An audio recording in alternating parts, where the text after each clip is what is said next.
Hello friends, स्वागत है आप सभी का फिर से एक न्यू ब्लॉग में।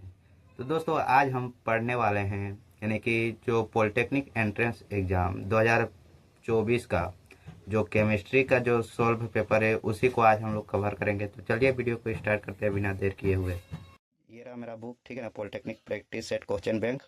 चलिए 2024 का देखते हैं केमिस्ट्री का, ठीक है ना। उसके बाद हम लोग अगला दिन दूसरा वाला करेंगे। ये देखिए यहाँ पे रसायन विज्ञान और इधर देखिए 2024 का पेपर है, ठीक है ना। चलिए इसी को कवर करते हैं। पहला क्वेश्चन है हम लोग का कि सूर्य का प्रकाश में श्वेत सिल्वर क्लोराइड हो जाता है तो कैसा कलर का हो जाता है, तो ग्रे कलर का हो जाता है।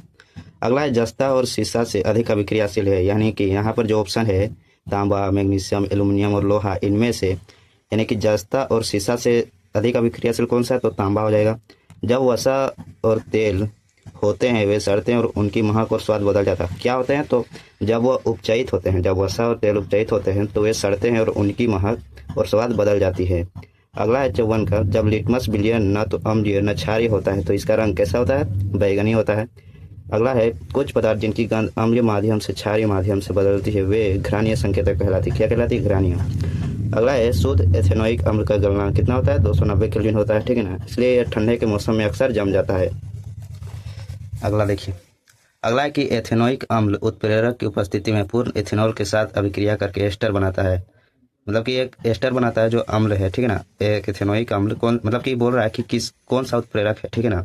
एथेनोइक अम्ल किस उत्प्रेरक की उपस्थिति में पूर्ण एथेनॉल से अभिक्रिया करके एस्टर बनाता है, तो वह अम्ल उत्प्रेरक की उपस्थिति में पूर्ण एथेनॉल के साथ अभिक्रिया करके एस्टर बनाता है। अगला है सोडियम हाइड्रोक्साइड जो एक क्षार है के साथ प्रक्रिया करने पर एक एस्टर पुनः एल्कोहल और कार्बोक्सिलिक अम्ल का सोडियम लवण बनाता है। इस अभिक्रिया को हम क्या बोलते हैं, तो इसको बोलते हैं हम लोग साबुनीकरण। यानी कि सोडियम हाइड्रोक्साइड जो है एक क्षार है, मतलब एक क्षार के साथ प्रक्रिया करके एक एस्टर को एल्कोहल और कार्बोक्सिलिक अम्ल का सोडियम लवण बना था। इस अभिक्रिया को हम लोग क्या बोलते हैं, साबुनीकरण। अगला है सामान्य भौतिक अवस्था, मतलब बोल रहा है कौन सा अवस्था है जो रासायनिक अभिक्रिया में शामिल नहीं की जाती है तब जब तक कि उन्हें निर्दिष्ट करना आवश्यक न हो, तो ये हो जाएगा भौतिक।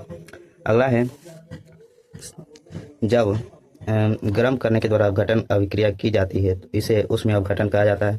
अगला है क्लोरीन की परमाणु संख्या है कितना, तो इसका 17 है। अगला है ग्रेफाइट में प्रत्येक कार्बन परमाणु अन्य परमाणुओं में उसी तल में एक षटकोणीय वलय के रूप में व्यवस्थित होता है, तो कितना होता है, 3। तो ग्रेफाइट होगा उसमें 3 कार्बन परमाणु होते हैं। अगला है सामान्य एस्टर मीठी महक वाले पदार्थ होता है। आपका जो एस्टर है वो कैसे, उसका गंध कैसा है, तो मीठा। अगला है चट्टानी नमक की तरह खनन किया जाता है, यानी कि चट्टानी नमक जो होता है उसको हम लोग कोयले की तरह खनन करते हैं। अगला है का प्रयोग जल की अस्थायी कठोरता को हटाने के लिए किया जाता है, तो हम लोग धावन सोडा का प्रयोग करते हैं जल की अस्थायी कठोरता को हटाने के लिए। अगला है कि जब एक मैग्नीशियम रिबन को ऑक्सीजन में जलाया जाता है तो यह परिवर्तित हो जाता है, तो किसमें परिवर्तित होता है, तो यह मैग्नीशियम ऑक्साइड में होता है। अगला है यहाँ पे कि CO+2H2 इधर X उत्प्रेरक की उपस्थिति में बन जाता है CH3OHI, और जो हमारा X है वो क्या है, तो 340 एटम हो जाएगा, ठीक है ना। आगे पुताई करने के 2 से 3 दिनों के बाद बनता है और दीवारों को चमकदार बनाता है, तो क्या बनता है, तो कैल्शियम कार्बोनेट। अगला वनस्पति पदार्थ का मतलब वनस्पति पदार्थ का खाद में अपघटन होना, मतलब कौन सा अभिक्रिया का उदाहरण, तो इसका राइट आंसर हो जाएगा उसमें छेफी का उदाहरण है। अब आगे देखते हैं, आगे इधर है क्या है कि फेरस सल्फेट के क्रिस्टल को गर्म करने पर छोड़ देता है और क्रिस्टल का रंग बदल जाता है, तो यह जल को छोड़ देता है। अगला है सोडियम कार्बोनेट को गर्म करके प्राप्त किया जा सकता है, तो हम लोग क्या प्राप्त करते हैं, बेकिंग सोडा। अपेक्षाकृत ऊष्मा के कम सुचालक होते हैं, तो सीसा और पारा जो है ऊष्मा का कम सुचालक है। पोटेशियम और सोडियम जैसे धातु ठंडे पानी के साथ तेजी से अभिक्रिया करता है। यदि एक धातु पारा है तो उसके मिश्र धातु को हम लोग पारद मिश्रण कहेंगे। भूपर्पट्टी में केवल 0.02% कार्बन है, वो भी लवण के रूप में। शुक्र का वायुमंडल सल्फ्यूरिक अम्ल के मोटे सफ़ेद और पीले बादलों से बना है। अगला है कि मैग्नीशियम हाइड्रोक्साइड जो है एक मृदु क्षार है, अक्सर प्रतिअम्ल के रूप में प्रयुक्त होता है।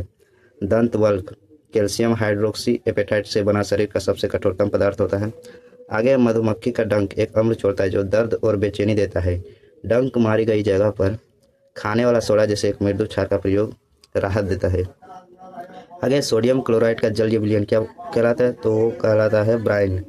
अशुद्ध धातुओं के परिशोधन के लिए सर्वाधिक रूप से उपयोग किया जाने वाला विधि विद्युत अपघटनीय परिशोधन है। अगला कुछ समय तक वायु में रखने के बाद किसकी वस्तु काली हो जाती है, तो चांदी। अगला है 2 या 2 से अधिक धातु या एक धातु और एक अधातु का समान मिश्रण किया कहलाता है, तो मिश्र धातु। अब आगे देखिए, यहाँ पे है एक मिश्र धातु की विद्युत चालकता और गलनांक शुद्ध धातु की अपेक्षा क्या होता है तो कम होता है। अधातु तनु अम्ल से हाइड्रोजन विस्थापित नहीं करते हैं। प्लास्टर ऑफ पेरिस एक श्वेत पाउडर है और जल के साथ मिलाने पर यह जिप्सम में बदल जाता है। अगला एक क्लोर एल्कली प्रक्रिया में क्लोरीन गैस एनोड पर दी जाती है।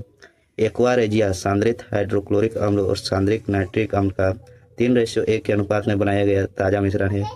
तनु HCl के साथ अभिक्रिया नहीं करता। तांबा पृथ्वी से खनन किए हुए अयस्कों में सामान्यतः मृदा रेत आदि जैसी अशुद्धियाँ बड़ी मात्रा में प्रदूषण मतलब कि बड़ी मात्रा में संदूषण होता है। पृथ्वी से खनन किए हुए अयस्कों में सामान्यतः मृदा रेत आदि जैसी अशुद्धियों से बड़ी मात्रा में संदूषण होता है, उन्हें हम लोग क्या बोलते हैं अधात्री।